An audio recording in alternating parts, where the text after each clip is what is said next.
Fresh meat. Those of us who have been a fan of the Hellraiser series know that it's tough to get through the last half of the franchise. While the series starts off great, it has a quick decline right after the rights were acquired by, let me check my notes here. Oh, f***ing Weinsteins. I would tell you excuse me for spitting on you, but you.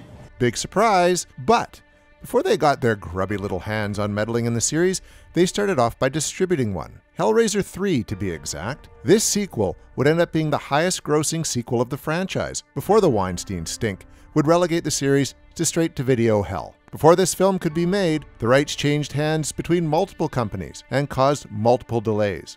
So let's dig in and find out what happened to Part 3 here on What the F*** Happened to This Horror Movie.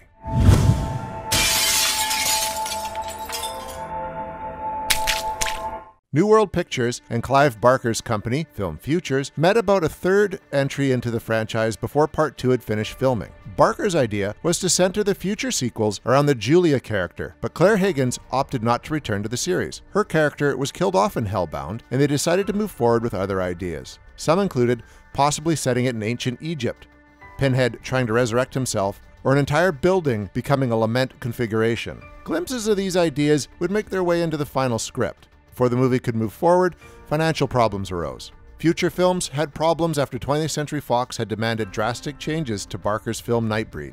After a horrible marketing campaign and fumbling of that film, Nightbreed died at the box office and put Future Films out of business. New World had its own issues and ended up having to declare bankruptcy.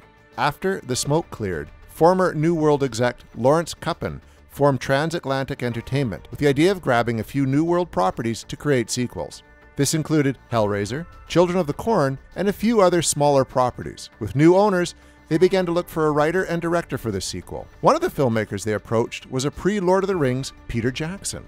He ended up turning them down. Jackson didn't feel his style of filmmaking would lend itself to such a serious horror film. While he admitted to liking the final product, he said, quote, "If I made a Hellraiser film, I'd like Pinhead to be whacked against a wall and have all the pins flattened into his face. I immediately started thinking of funny things and gags. That's just the way I am." They originally thought about bringing back Tony Randall, who had directed the second film.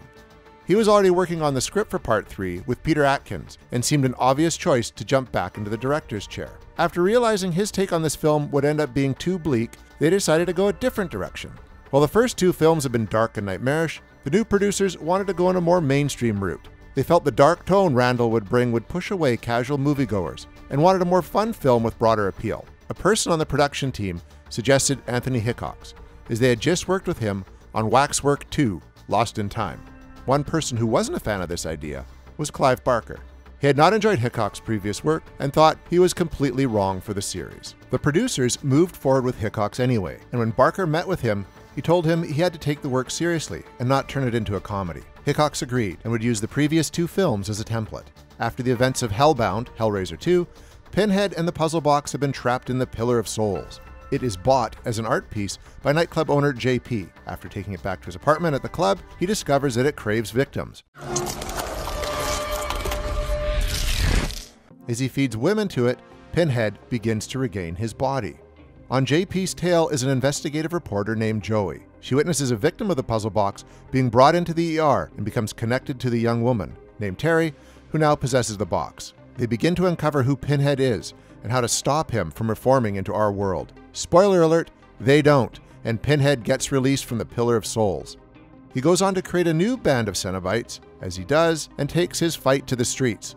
The only thing that seems to be able to help them defeat Pinhead is Elliott Spencer, who is what is left of Pinhead's earthly form before he became the Hell Priest. Joy gets pulled into a dreamlike world where Elliott shows her how his curiosity caused him to become the evil Pinhead. His humanity was pushed aside so that all that was left was the evil being who would bring pain to those who opened the puzzle box for decades. She realizes they need to be joined back together so that Pinhead can be defeated once and for all. Since we're on Hellraiser 25, we can see how well this plan would end up going. While the film seemed to be pretty wide open in scope, Transatlantic only gave Hickox 6 weeks to shoot the film. They banked on Hickox's reputation to be able to shoot films quickly to lower production time. He preferred to work long days to shoot as many scenes as he could and tried to do as much in-camera editing as possible. This was frustrating for most of the actors as they didn't have a chance to perfect their performances and didn't give them a good idea of what the film would look like. The studio was quite happy, as it reduced production time and editing time. Since there wasn't as much coverage as usual, there were few choices when the film finally got to editing.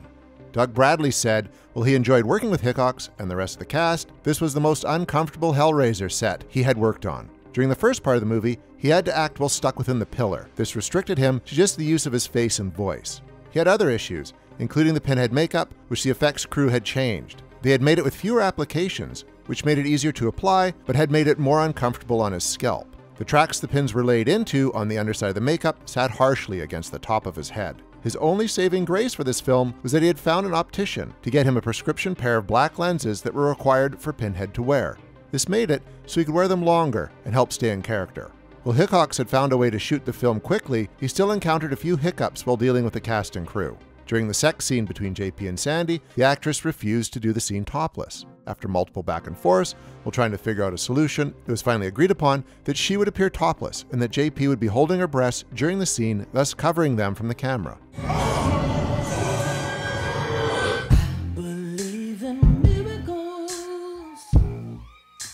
While every actress shouldn't be forced to do anything she's uncomfortable with, it comes off as an odd choice when you view the scene. When it came time to do the infamous Black Mass scene, Hickox couldn't get a real church to agree to let them shoot there. Weird, right? I can't imagine why a church in conservative North Carolina would have a problem with a movie about a leather-bound masochist from hell returning to Earth and desecrating holy water with pure evil during an unholy communion. Not to mention mocking the pose of the crucifixion. I am the way. Hickox used a set behind an altar to get the same effect. Some of the cast and crew were put off by the scene and began to complain that it was pushing things too far. Hickox swayed the claims by pointing out that it was no different than any number of Hammer films where Christopher Lee rampaged through churches in the Dracula films. After using this example, most of the crew agreed and stopped complaining. Christopher Lee can stop just about any argument. By the way, facts are facts. Along with Pinhead, we get to see some new Cenobites be created. Joey's cameraman Doc gets turned into a Cenobite with a camera in his head. The DJ from the club turns into one that can shoot CDs out as a weapon. And we also get a flame-throwing one that is wrapped in barbed wire, played by screenwriter Peter Atkins. Peter Atkins has said that while most fans don't enjoy this one, he has fond memories of the film, since he not only got to play the bartender Cenobite, but he also met his future wife on the set. Who couldn't fall in love among a bunch of evil-looking demons in leather and crazy contraptions on their face? After filming had wrapped, Transatlantic began to shop the film around. The Weinsteins expressed interest in Miramax putting the film out. Hickox claims that he sent an early cut of the film and that he loved it so much that they gave him extra money to clean up some effects and to redo the ending. Weinsteins can't leave any film ending alone, apparently. Fucking Weinsteins.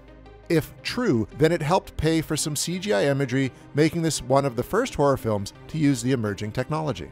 Clive Barker rebuffs this story by saying that after Cuppin showed him an early cut of the film, he was unimpressed and refused to take an executive producer credit on the film due to its cheap-looking effects, not to mention the horrible ending, in his opinion. Miramax asked that he come on board to help fix these issues, and he claims responsibility in additional scenes of gore in the nightclub massacre and the CGI scene of Lee's character getting skinned. With all these changes, he accepted the executive producer credit, and the film was given a Clive Barker Presents label. Satisfied that his complaints were fixed, he began to promote the film along with Candyman. As our third picture begins, the husk of Pinhead, the thing which is the monster, which has no moral qualms whatsoever any longer, is free on the earth. Little did Barker know his biggest battle was yet to come. The MPAA decided that the film needed some major cuts before it could be granted an R rating. Barker has claimed his outspokenness on social issues and the increasing popularity of the Hellraiser films had caused such scrutiny from the MPAA. He says that he thinks they thought the previous films were too obscure to care about. They not only went after the actual film, but the initial poster had Pinhead screaming.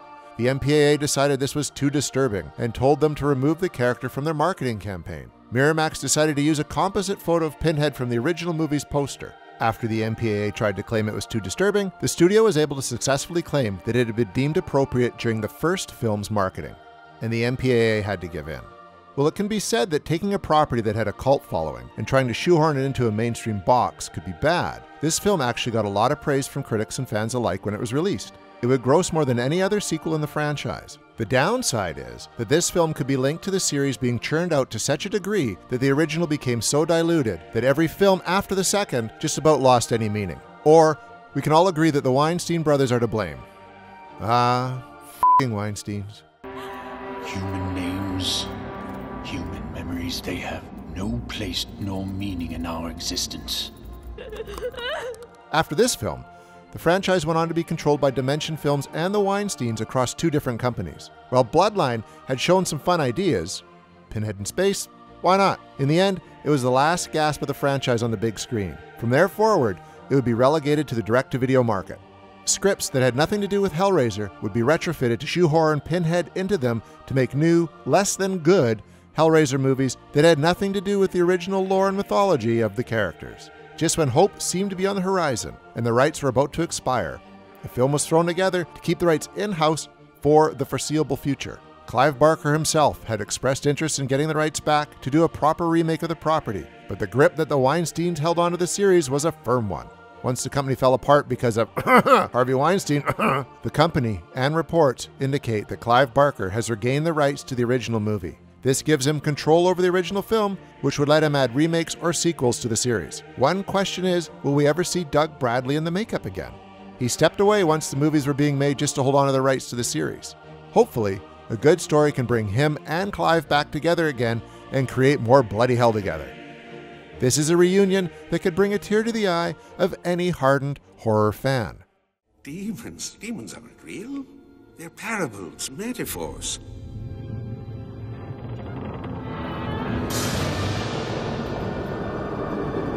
Then what the fuck is that?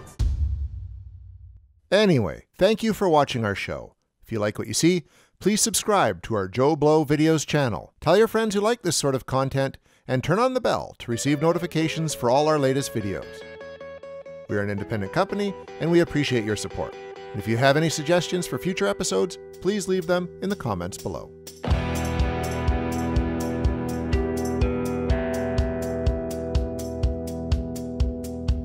I went to a wake on the soaked streets of Blue Island.